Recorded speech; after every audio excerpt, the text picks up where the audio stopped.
Instagram D P ಅನ್ನು ನಾವು ಹೆಂಗೆ ಚೇಂಜ್ ಮಾಡೋದು ಅಂತೇಳಿ ಕಿಸಿಂದ ಈ ವಿಡಿಯೋದಾಗ ನಾವು ತಿಳ್ಕೊಳ್ಳೋಣ ಅಂತ. ಫಸ್ಟಿಗೆ ನಾವು ಇನ್ಸ್ಟಾಗ್ರಾಮನ್ನು ಓಪನ್ ಮಾಡಬೇಕು. ಇನ್ಸ್ಟಾಗ್ರಾಮನ್ನು ಓಪನ್ ಮಾಡಿದ ಕೂಡಲೇ ಇಲ್ಲಿ ಕೆಳಗೆ ರೀಲ್ಸ್ ಮುಗ್ಗಲಿಕ್ಕೆ ಇಲ್ಲಿ ಪ್ರೊಫೈಲ್ ಕಾಣೋದಲ್ಲ, ಇದ್ರ ಮೇಲೆ ಕ್ಲಿಕ್ ಮಾಡಿರಿ. ಕ್ಲಿಕ್ ಮಾಡಿದ ಕೂಡಲೇ ಇಲ್ಲಿ ಎಡಿಟ್ ಪ್ರೊಫೈಲ್ ಅಂತ ಇಲ್ಲೊಂದು ಆಪ್ಷನ್ ಬರ್ತದೆ, ಇಲ್ಲಿ ಕ್ಲಿಕ್ ಮಾಡಿರಿ. ಕ್ಲಿಕ್ ಮಾಡಿದ ಕೂಡಲೇ ಇಲ್ಲಿ ನಿಮಗೆ edit profile picture or avatar ಅಂತ ಇಲ್ಲ, ಇದ್ರ ಮೇಲೆ ಕ್ಲಿಕ್ ಮಾಡಿರಿ. ಕ್ಲಿಕ್ ಮಾಡಿದ ಕೂಡಲೇ ಇಲ್ಲಿ ನ್ಯೂ ಪ್ರೊಫೈಲ್ ಪಿಕ್ಚರ್ ಅಂತ ಇಲ್ಲ, ಇಲ್ಲಿ ಆಪ್ಷನ್ ಕಾಣತ್ತದಲ್ಲ, ಇದ್ರ ಮೇಲೆ ಕ್ಲಿಕ್ ಮಾಡಿರಿ. ಕ್ಲಿಕ್ ಮಾಡಿದ ಕೂಡಲೇ ನಿಮಗೆ ಯಾವ ಡಿ ಪಿ ಇಡಬೇಕಾಗಿಲ್ಲ ಅದನ್ನು ನೀವು ಇಲ್ಲಿ ಸೆಲೆಕ್ಟ್ ಮಾಡಿರಿ. ಅಂದರೆ ಯಾವ ಫೋಟೋ ಇಡಬೇಕಾಗಿಲ್ಲ ಅದನ್ನು ನೀವು ಇಲ್ಲಿ ಸೆಲೆಕ್ಟ್ ಮಾಡಿರಿ. ನನಗೆ ಇದನ್ನೇ ಡಿ ಪಿ ಆಗಿ ಇಡೋದೈತಿ. ನಾ ಈಗ ಇಲ್ಲಿ ಏನಂತೀನಿ, ನೆಕ್ಸ್ಟ್ ಅಂತ ಅಂತೀನಿ. ನೆಕ್ಸ್ಟ್ ಅಂದ್ಕೊಳ್ಳಿ ಇಲ್ಲಿ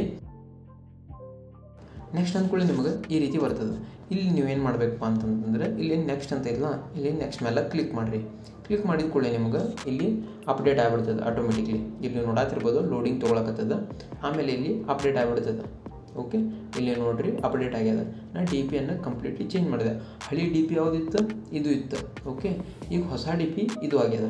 ಓಕೆ, ಈ ರೀತಿಯಾಗಿ ನಾವು ಇನ್ಸ್ಟಾಗ್ರಾಮ್ ಡಿ ಪಿಯನ್ನು ನಾವು ಚೇಂಜ್ ಮಾಡ್ಬೋದು. ಇದಕ್ಕೆ ಪ್ರೊಫೈಲ್ ಪಿಕ್ಚರ್ ಅಂತೂ ಕರೀತಾರೆ. ಓಕೆ, ವಿಡಿಯೋ ಇಲ್ಲಿಗೆ ಮುಗಿತಾ. ಮುಂದಿನ ವಿಡಿಯೋ ಸಿಗೋಣ. Bye friends.